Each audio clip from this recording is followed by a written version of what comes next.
Hi everyone. I hope you guys can see me and hear me well. Please let us know on the chat part if everything is fine on your end with the audio and video, okay?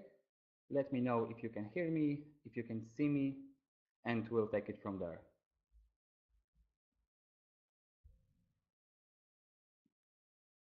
Okay, I see that everything is fine.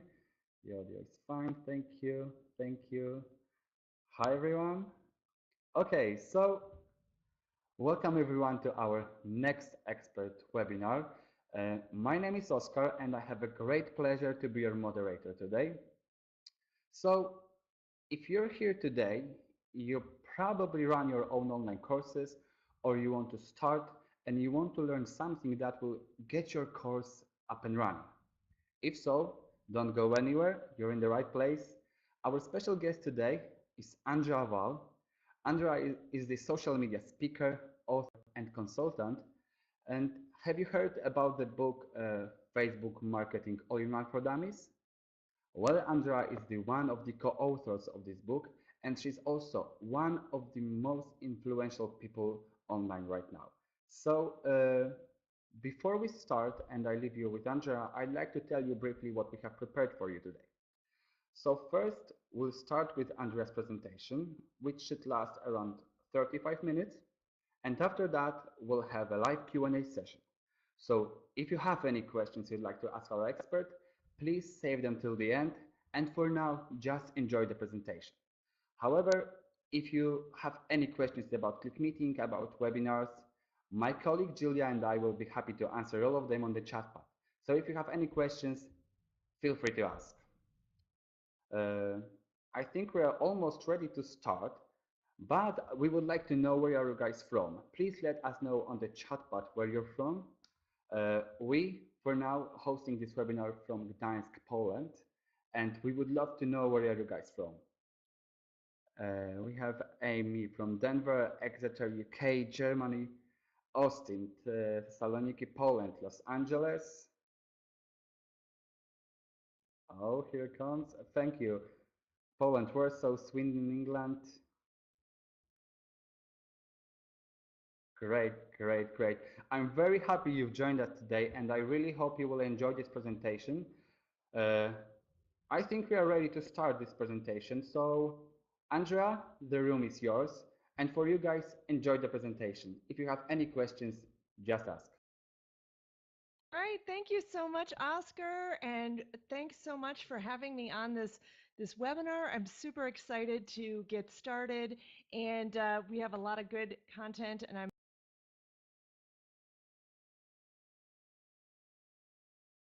very cool. So let's get started and talk about what we're going to cover today. We are going to cover three pieces of technology that you need to get started, and one is probably something you already have. We're going to talk about how to design your course for maximum impact and how to promote your course even if you're starting from zero. And then we'll dive into some course bonuses. So while I'm presenting, I'm going to turn off my webinar camera. I just wanted to pop in and say hello to everyone. Otherwise, you're just going to see me reading the slides and kind of gesturing a lot because that's what I like to do. So anyway, I'm going to turn that off and we'll keep. So we're going to talk to, before we really get started, I'm going to go into my story a little bit, just in case you don't know me. This was me about 10 years ago. I had, I had been laid off from my job. I was, I was broke, drunk, and growing out my facial hair. So, so I did what anyone would do in that situation is I put on a wig and I started a blog as Grandma Mary's social media edutainer. I worked my butt off and I got a book deal. So, uh, now this is me today. I'm happy, healthy, and I've had a good waxing. And with the help of social media and Facebook ads, I have time to hand dry my laundry on the beach. So there you go. So, and actually, you know what? I decided here's a little bit more about me. on. I didn't. I forget if we were having the camera on or off.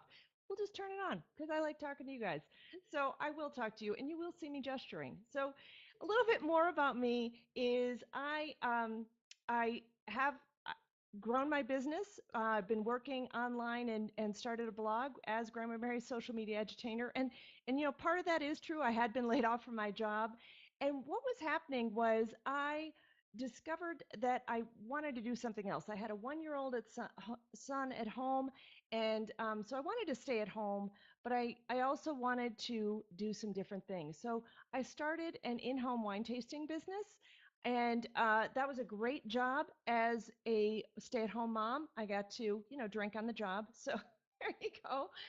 But no, and as I was learning that business and doing that business, I got better at marketing it. And I found Facebook marketing and Twitter marketing. And back in my day, there were only 4 social networks, back then.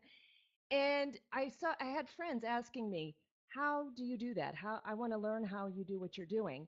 And so I started helping other people and teaching them, but I discovered there wasn't a lot of blogs that were really entertaining and fun. So I used one of my improv comedy characters and started a blog. And Grandma Mary's message is if Grandma Mary can do it, then you can do it too. So there you go.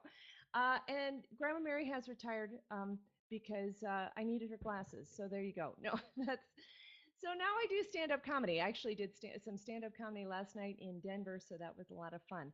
Um, but growing my blog, I connected with Phyllis Kerr, connected with some people. We got connected to Amy Porterfield and got the book deal. And I never really anticipated that starting my blog would lead to a book deal. And so I really am a huge believer in the power of social media to do amazing things. I launched my first online course way before I was ready. So I started my business in June and I launched my first online course in September. And I largely use things like webinar technology and things like that to launch it. And over the years, I've grown my courses and it's been a great way to build my business and have this side income along with some of the other things I do. So I'm a huge believer in launching courses. Launch them before you're ready is my motto there, and you'll get better and better. So first, let's talk about why create a course. Well, I know you're probably here for a reason. You already probably know a lot of the reasons why you would create a course, but there really are so many reasons. You need to scale your reach.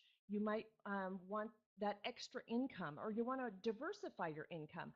I also do speaking, and it's a great way to have a product that people can connect with you on a deeper level after you do your speaking.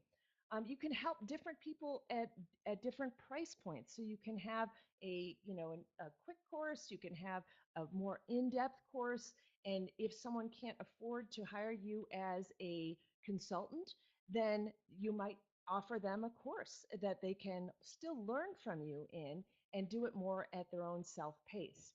And you can teach in a different way too. That's another thing that's a wonderful capability is that people can, consume your videos at their own pace rather than having to have your time all be set up on one-to-one.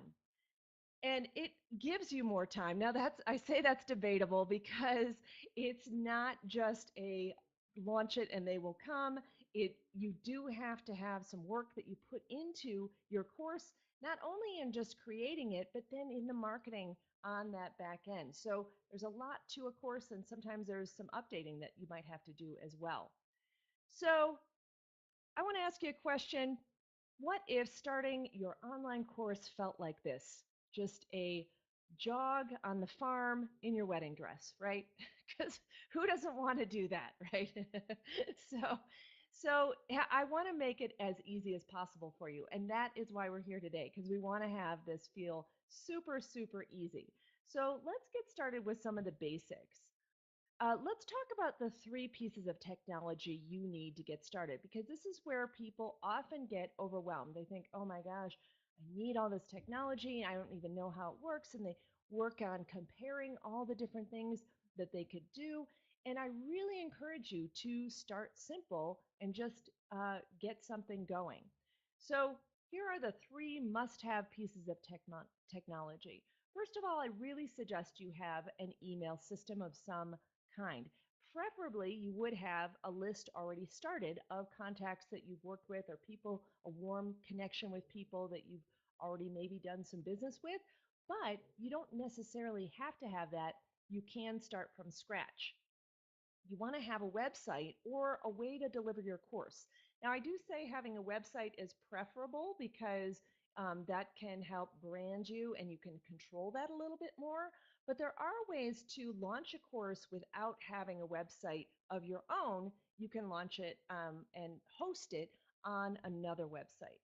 And then the third thing you need is a way to create that content. What kind of content are you going to be creating? A lot of people do some type of video content, but it could also be just maybe a set of downloadable PDFs, perhaps, or something like that. You get to decide what your course can look like. But a lot of people do like some type of video course in there. So I want to dive a little bit deeper into each of these pieces of technology and talk about that. Most of you may already have an email system that you're working with. If you don't, I just wanted to give you some options of email systems that are out there that you can investigate. And each one of these has pluses and minuses. Some are really lower cost. MailChimp has a free option, and some of them are a little bit higher end that deal with more complex situations where you can set up a whole different type of funnel and things like that. Some also could be embedded and connected with your sales system as well. So there's different options there. The second thing is a website or a way to deliver the course. Now, here's an example of my FB Advertising Secrets course, and I host that on my own site, and then I have a sales page for that course, and then behind the sales page is where people can access the full material. And I just use WordPress. I highly recommend WordPress because it's a great platform for um, having different types of layouts and themes, and you can really control everything and how it looks yourself. So I recommend WordPress, but you can also do something different. There are other types of systems out there. So I use WordPress theme, and then I have a membership plugin, and I use Wishlist. I've been using it for years and years. I think it's really easy and simple, but there are others, including MemberPress or LearnDash. Um, but even simpler, let's just talk about super simple, get you started. You could just have a password protected page on your site. And that could be a simple way to start. Now, I don't necessarily recommend that because it's a little bit easier to share passwords with other people. You don't want that. You don't want people logging in uh, with multiple people on that. And the other types of membership plugins allow you to a little bit more visibility and control over those passwords, and people can change them themselves. So there's a little bit less maintenance with people having to ask for their password, for example. And you do need a way to take payments, and that can be as simple as something like PayPal. It could be a payment processor, and you know that you have connected with your shopping cart that's a little more complex. But again, if you want to start easy and simple, do something like PayPal or something like that. So another way to get started is to host your course elsewhere. And some people prefer this because what that allows you to do is not worry about the design. You don't have to have someone do the design if you're not as familiar with WordPress themes and things.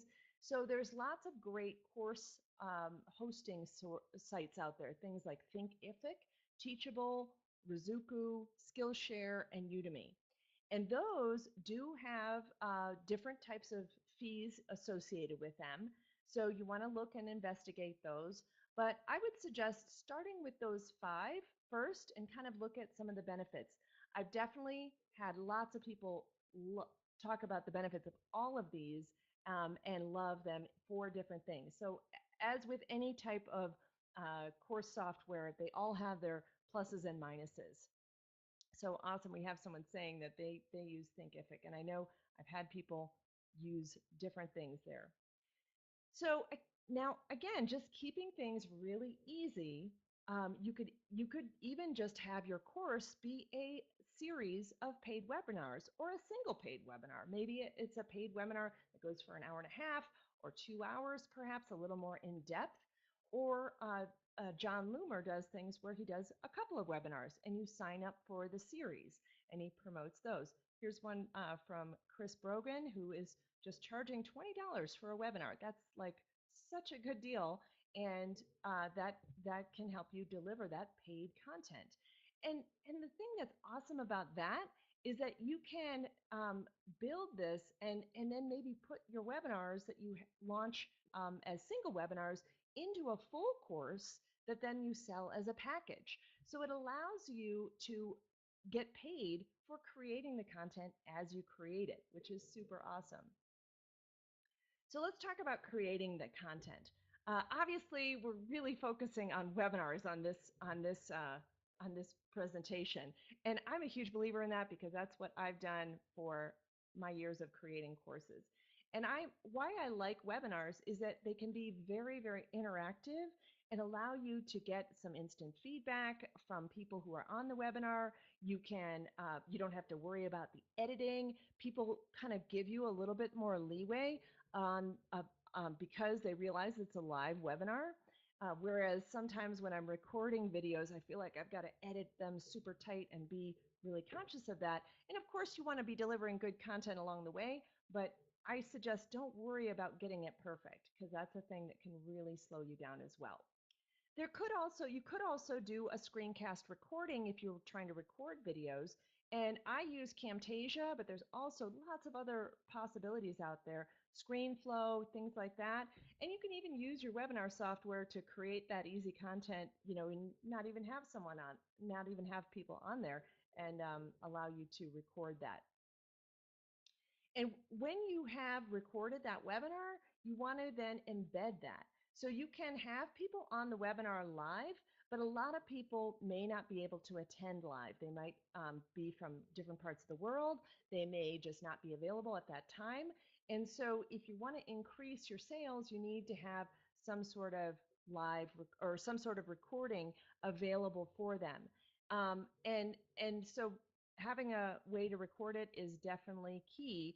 And then all you're going to do is embed that perhaps on your website. You may have a way to deliver that recording through your webinar software, perhaps, or you might just upload it to something like one of those other courses course sites that we talked about. So let's dive into designing your course for maximum impact. And this is where a lot of people also get tripped up and worried about their course design. What do I put in it? How long do I make it? What else do I add in there? And you want to know how your audience likes to learn. It could be short videos. It could be maybe they want some live content from you. Maybe they also want that written content, MP3s, or group sessions. So this is my friend Karen Greenstreet, and she has a course on running mastermind groups. And she does a combination of live training and also recorded short videos. And she actually recently did a poll of her audience that said, "How do you like to learn?" And she got feedback that people like that shorter videos. But for the live content, they sometimes like the longer time frame, like 90 minutes, because it allowed them to really dive deep and ask questions. So, you might have a combination for people who like to learn differently. And then what you can do is easily get your video content transcribed into that written content, because a lot of people say, nope, I don't like videos. I need the transcript because I read a lot faster and I just want to go through the material as quickly as possible. And having MP3s can also help too, because sometimes people take it on they take it on a walk, they're listening to it in their car. So having a downloadable MP3 can really help. So having milestones or checklists to work through, this can be really important to letting people make sure that they get through the content. So, uh, you want to, once you create your course, you want to make sure people work through it and that they actually learn because you want them to benefit as well. And this can be a hard challenge because sometimes buy a course and they get distracted and they don't come back in. So you want to have a checklist. Some course software out there does have built-in checklists so you can then keep track of where you are in the course. But one thing I've done with my social media manager school is we've just have a downloadable PDF checklist so people can work their way through. And then having a private group or forum for questions can really help people get through the content as well, because that then encourages people as they see other people working through it. Maybe they get tripped up on something and they need a place to ask a question. And if you're adding a forum, you want to make sure you're pricing your course right as well, because that does take some moderation time from you. So make sure you're factoring that in. And yeah, and then a final test or test checklists or tests along the way can also help them make sure they work through the course. So it can really help them feel like they have a goal or accomplishment. I use a site called Classmarker, and that gives a final test, and then people can get a certificate of completion. But there are webinar software can have quizzes. Like for example, ClickMeeting here has quizzes as part of the package that you can put in and have scoring attached to it. So that's really key because you want to have people get that feedback that they got the answer right or wrong. And then you can really understand where you might need to improve your course if people keep getting the same questions wrong. So now let's talk about how to promote your course. You've got it all designed. You've got these built-in milestones for people. How do you get the word out there about your course? And there are so many different ways, but I'm a fan of webinars. There you go. I do think that webinars are a great way to give people a little bit of a taste of the course. It allows you to promote the free content and grow your email list with a highly targeted group of people who are really interested in that topic. And then at the end of the webinar, you offer the product for sale. So I've done this with Phyllis Care. We're the co-founders of Social Media Manager School, and we've run lots of different webinars to test what types of headlines really convert, what type of content really people are most interested in. And we have found actually that one of our 10 essential tools of a social media manager is one of our better converting webinars as far as getting people signed up. People love to know about tools, but it can take some time for you to really dial in on what people want to know about. And this can also give you a real peek into like how well people are interested in the content, because if they're signing up for your free course, then they're hopefully interested in the paid course, possibly to go a little bit deeper. If you can't get anyone signed up for your free course, then maybe you have to wonder if you might need to pivot that a little bit and change up your messaging a little bit. So let's talk about Facebook marketing, which is my other favorite way to promote your course.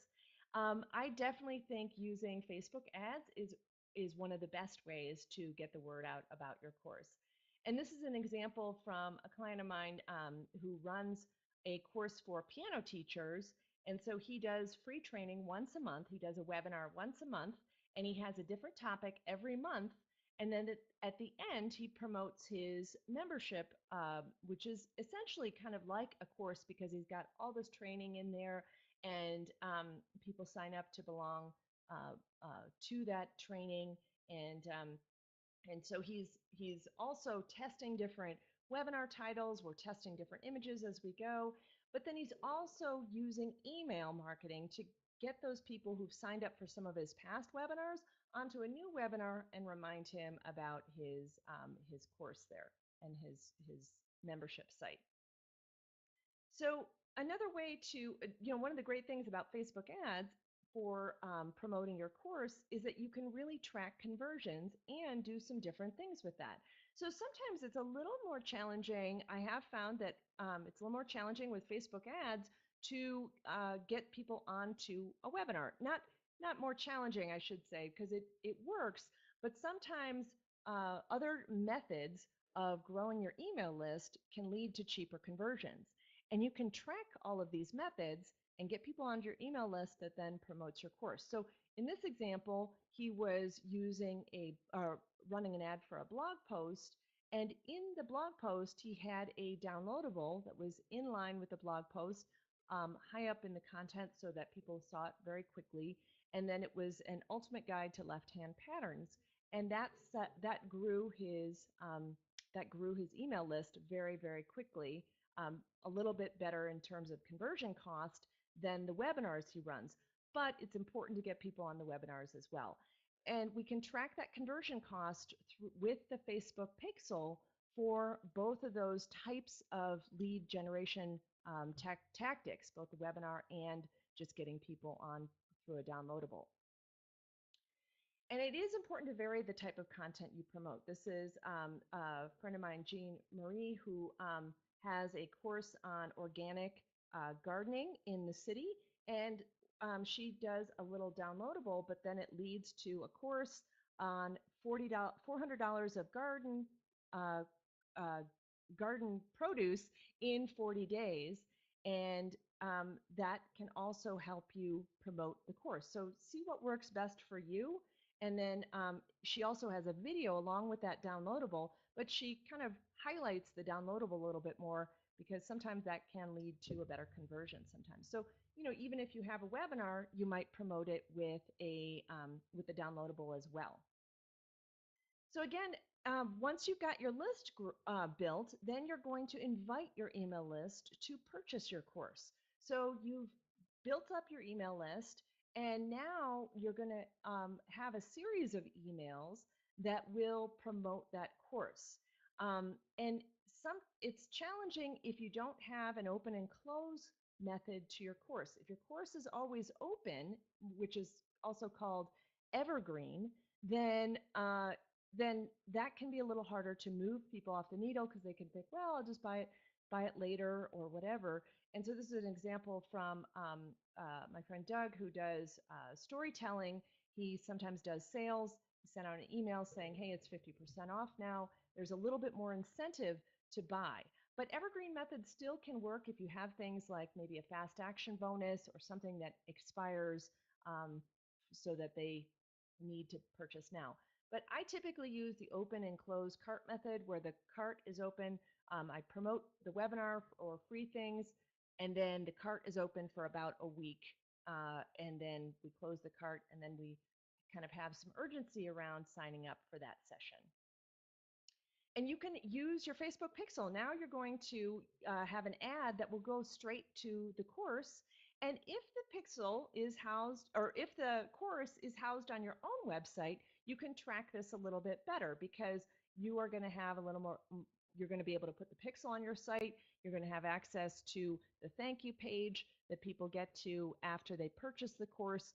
And so you're going to be able to retarget people and track that conversion all the way through the funnel. And you can see where people are dropping out of the funnel with the Facebook Pixel. So that's a super powerful way to understand how your ads are converting and make sure that you're getting an ROI on those ads.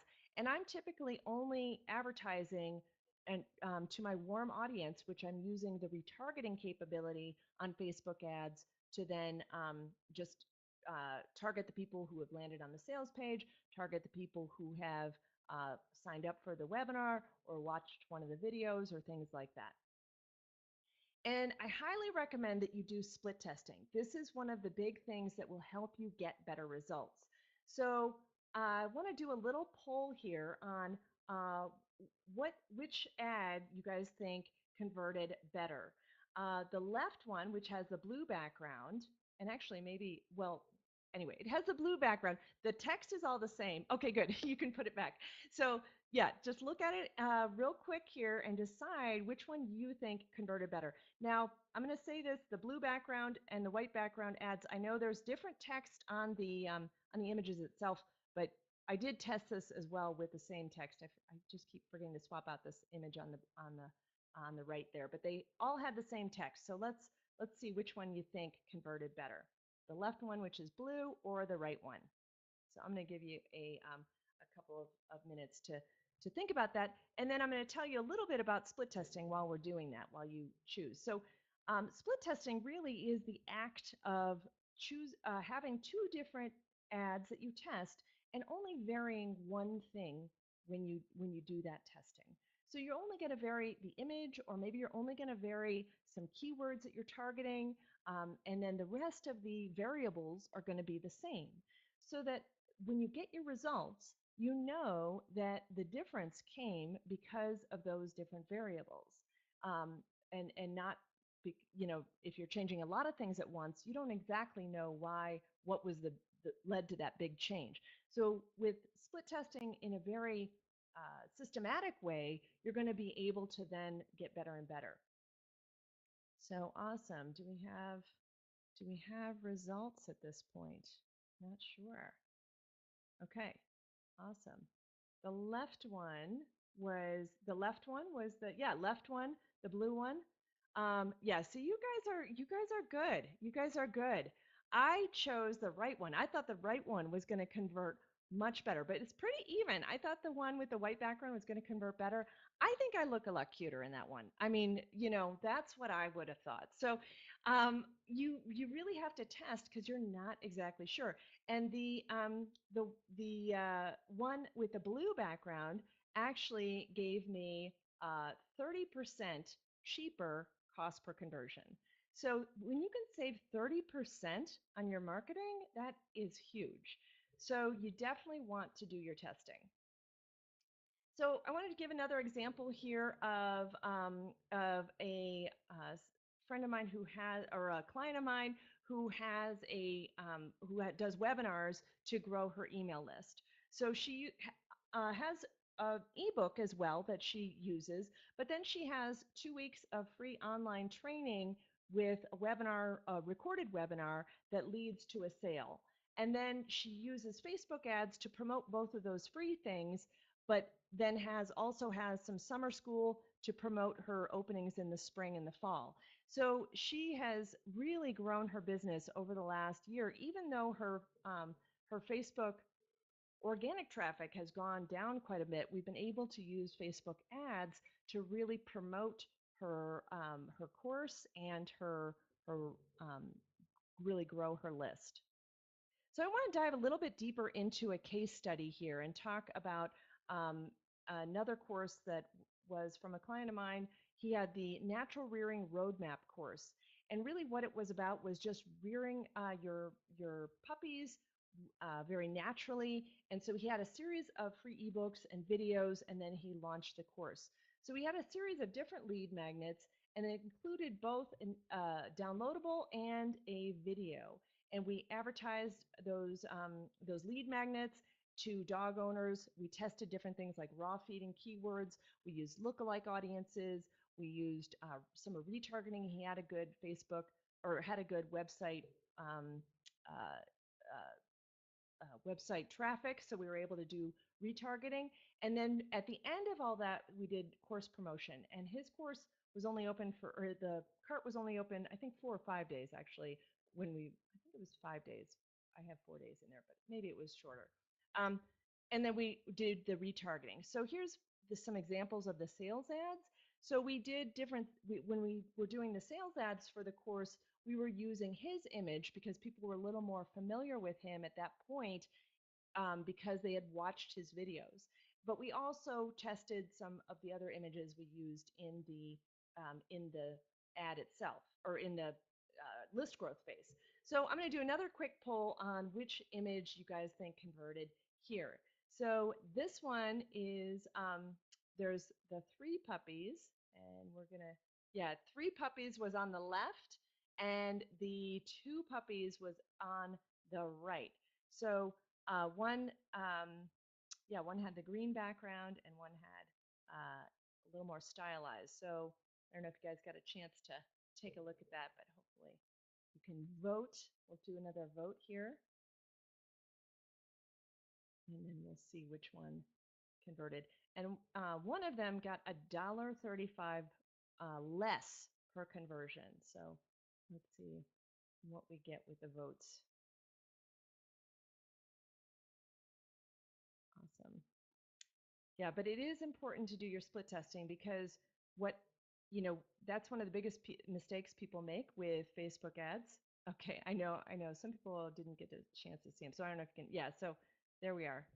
Awesome.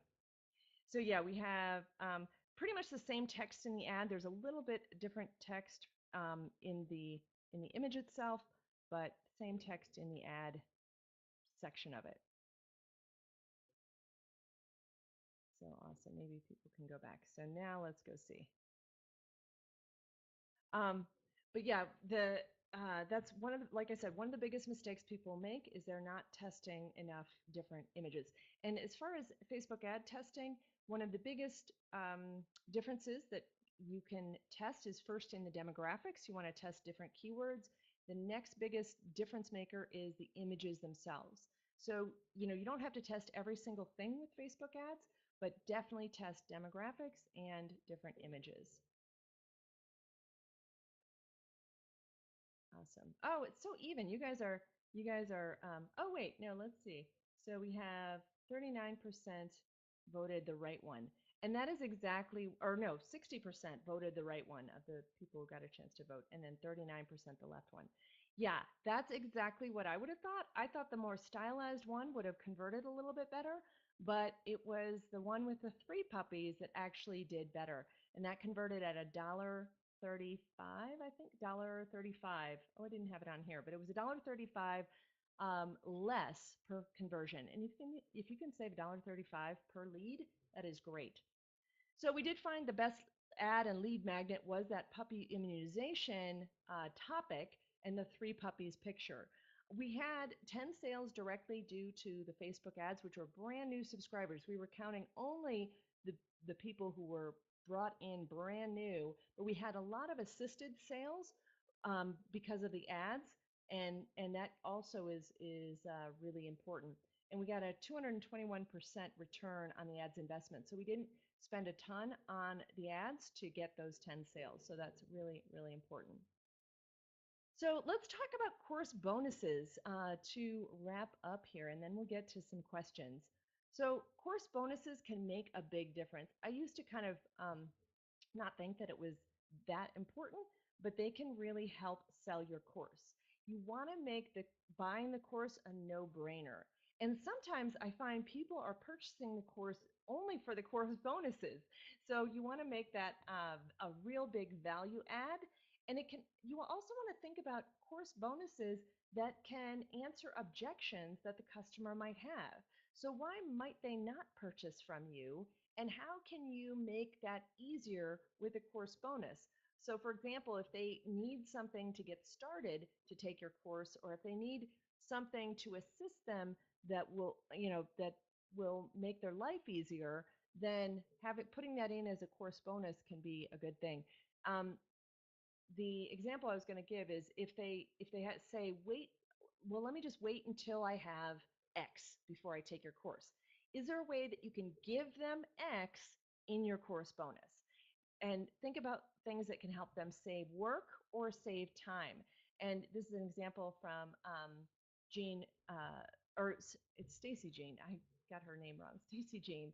And she has $10 off of seed packets because people are going to need to spend money on seeds to grow their gardens.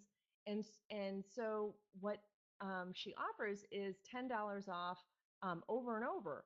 So her course of 190 or course cost of 197 can be quickly paid for itself if people need to buy a bunch of seeds.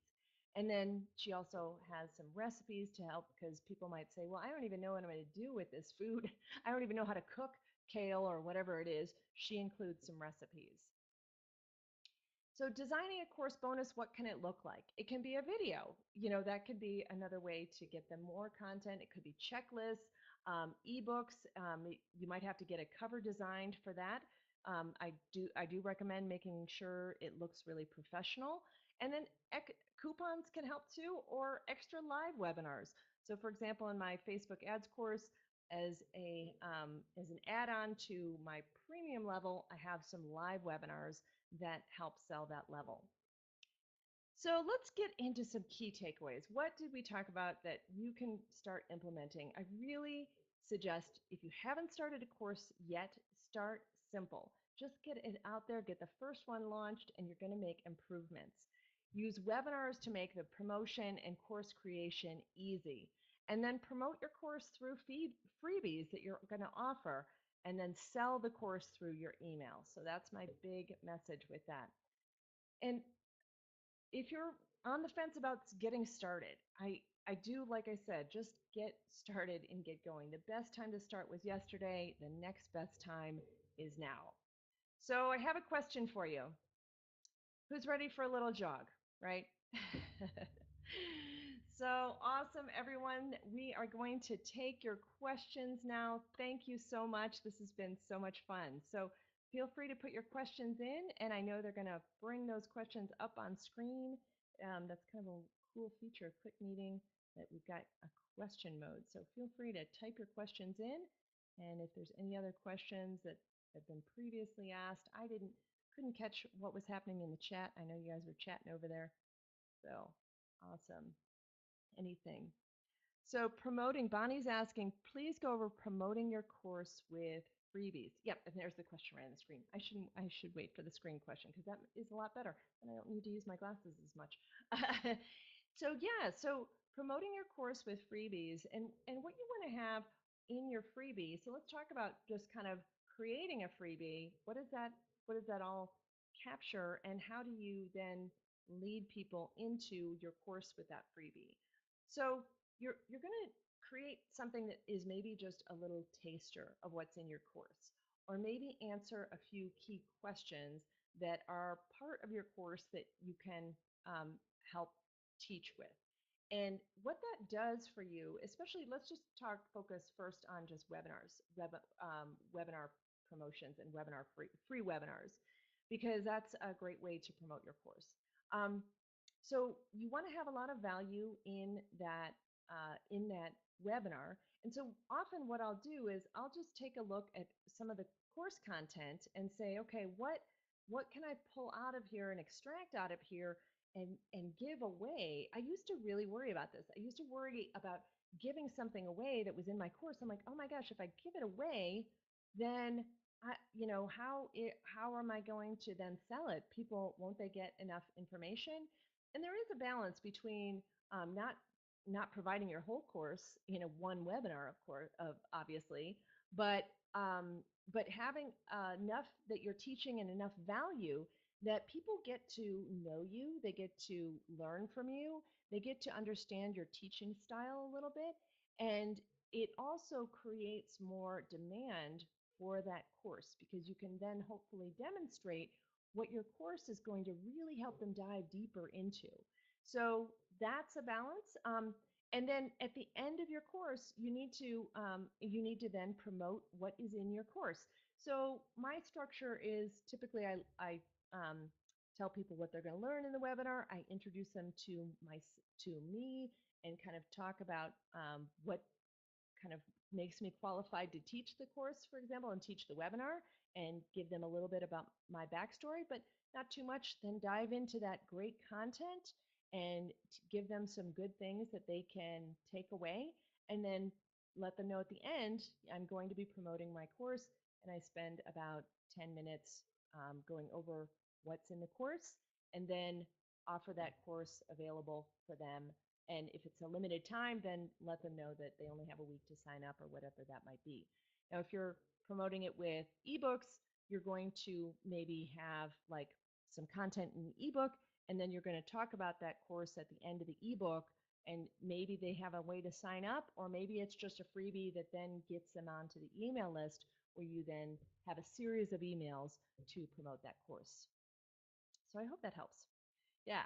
I've been doing online training for a few months now and use moderated chat. Is it better to have an open chat with only a few people? So that's from Vicky. I think open, so if you're doing, I guess I don't know if that's free online training or free online training or if that's paid online training. So if it's paid, I do like, and everyone is friendly in there. I do like having a more open chat so people can see the questions in there and they can see the conversation. If it's a free webinar and you're getting people signed up that you aren't sure about, you don't know where they are coming from, sometimes you do have to worry about that moderation and that someone could hijack the conversation, and you might need to make sure you've got a moderator so that someone could get booted out if they're being disruptive in the chat. So that's definitely a concern for sure. But I do think the open chat can lead to a really good discussion and lead to some social proof that people are asking questions, and it can spark that conversation a little bit.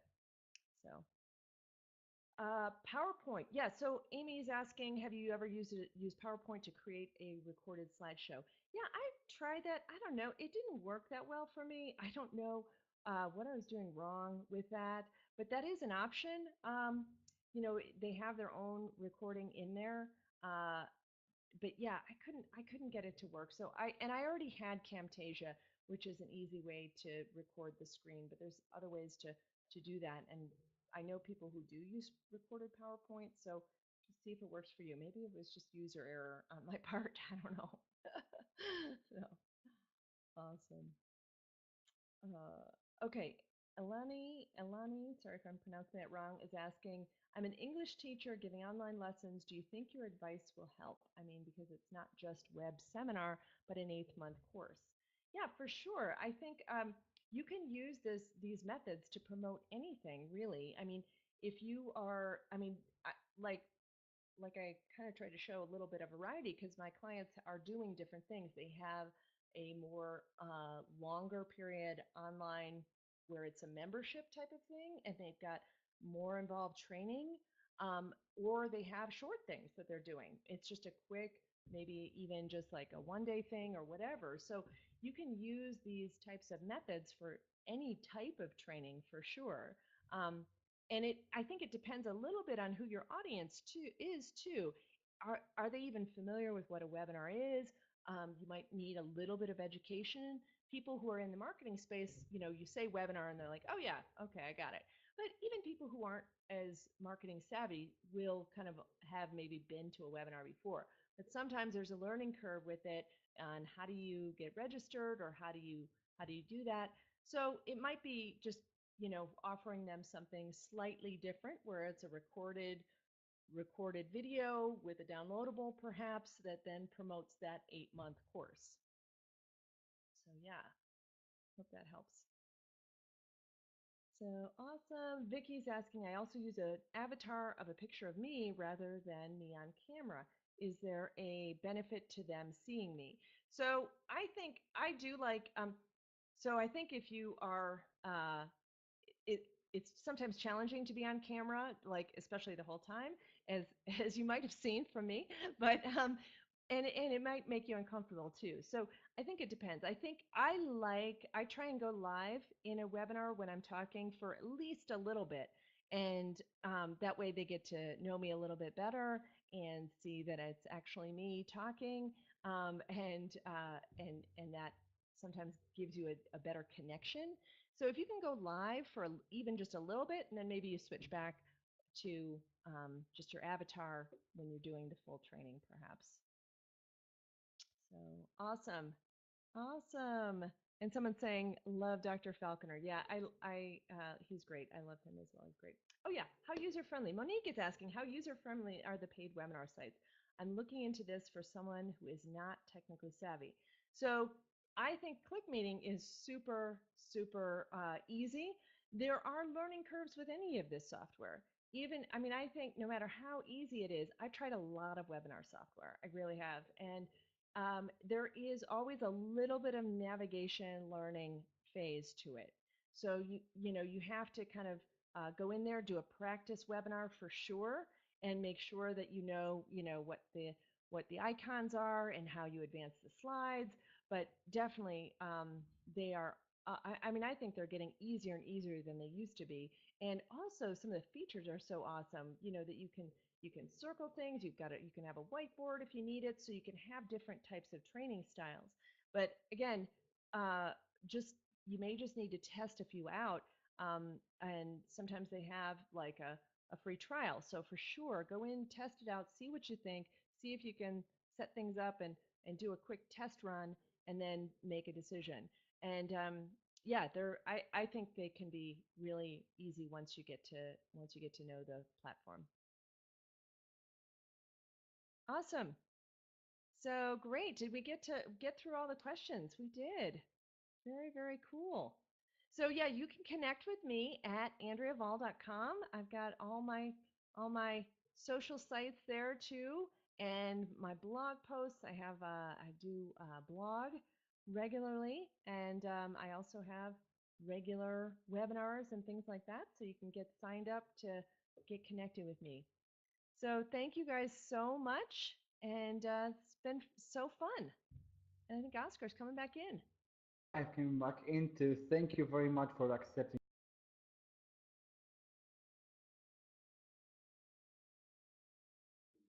Awesome. I bet, guys, you've liked it as much as I did. Thank you very Yep. much. Thank you. And just so you know, guys, we will be sending the recording of this webinar within a few days. So stay tuned. You should have it on your email uh, probably by the end of this week. And if you have any questions about this webinar and about our future webinars, here's my email. Feel free to contact me if you have any questions or ideas what our next webinar might be about. Drop me a line and I'll do my best to make it work. Thank you, Andrea. Again, thank you very much. And thank you guys for joining us. Have a lovely day. Bye bye.